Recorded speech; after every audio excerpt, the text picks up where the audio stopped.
And now a short introduction from the producer's legal representative, Mr. Abe Oppenheimer. Hello, and welcome to this documentary containing new and exclusive interviews with the 5 surviving members of Monty Python. The producers wish to make it clear that any views or opinions expressed herein are those of the individual speaking and hold no truth whatsoever. Pursuant therefore to Clause 4.6 of the Broadcasting Video Television Act 1989, subsection 4, 3 and 2,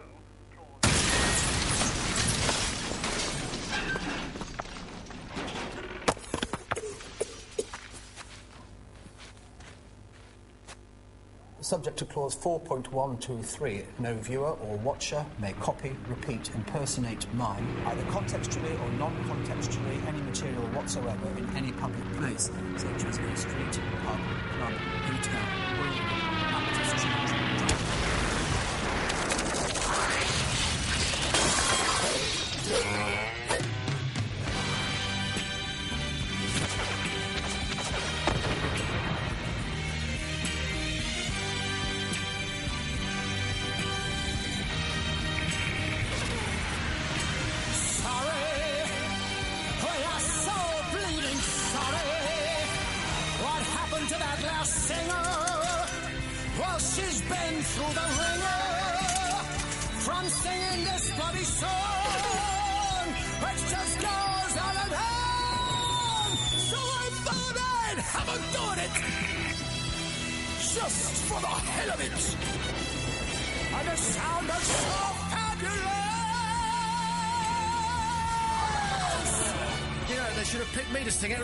Mind you, I was only 12.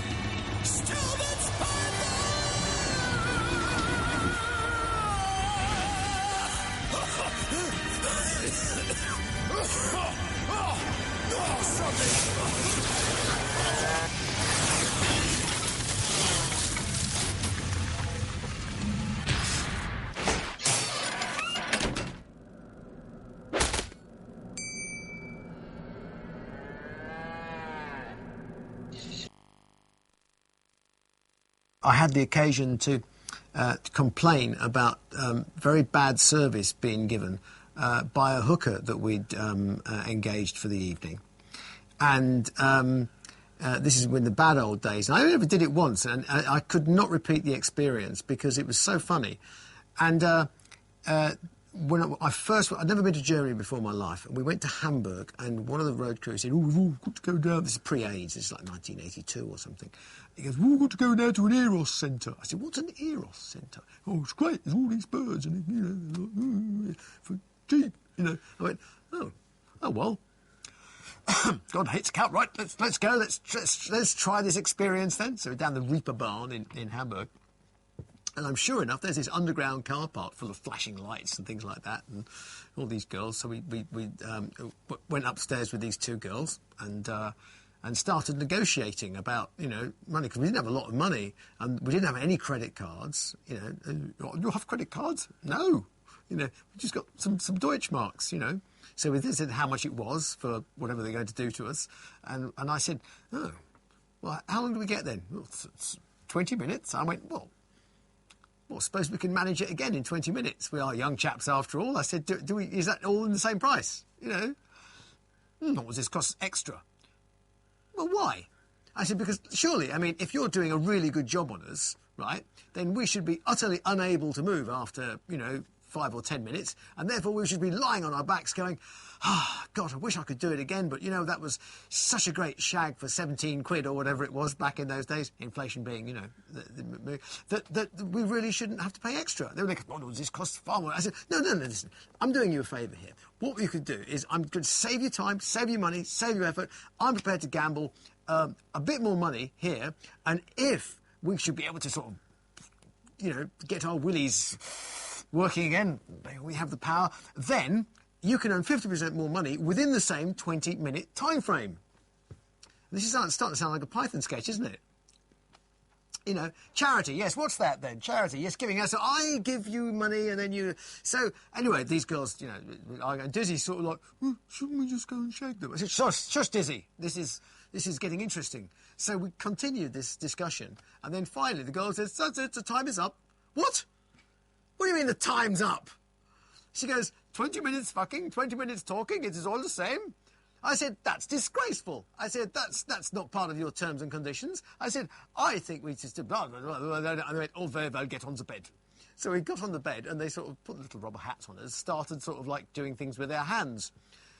And it was really very unnerving having, you know, this big lighting technician, you know, having this girl's hands and this other girl's hands, and I'm sort of sat there going, this isn't very erotic at all.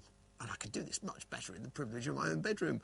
Oh, no, stop it. So I took the thing off. I said, no, I want my money back. And they went, no, this is not possible at all. I said, well, why not? I said, well, we've been sitting here expecting service and we haven't got any. Why can't I have my money back?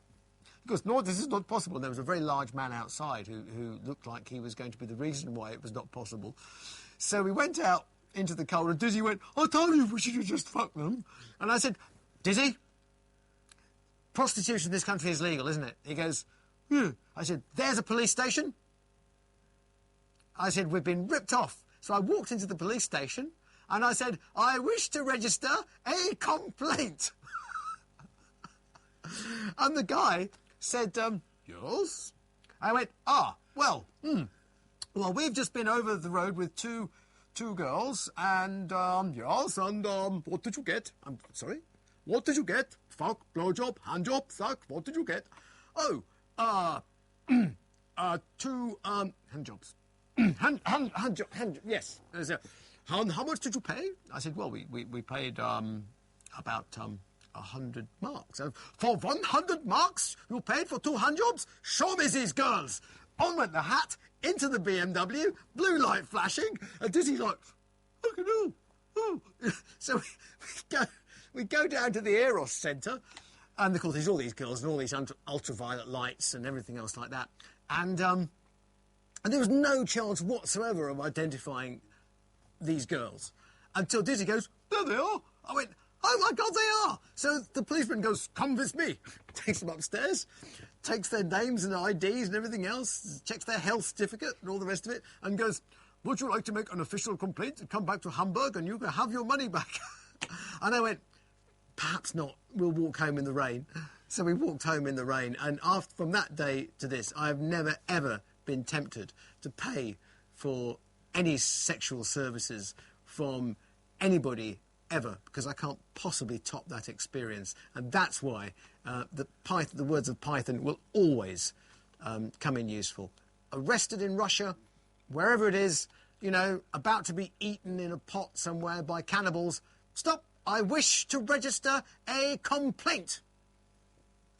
And the world stops.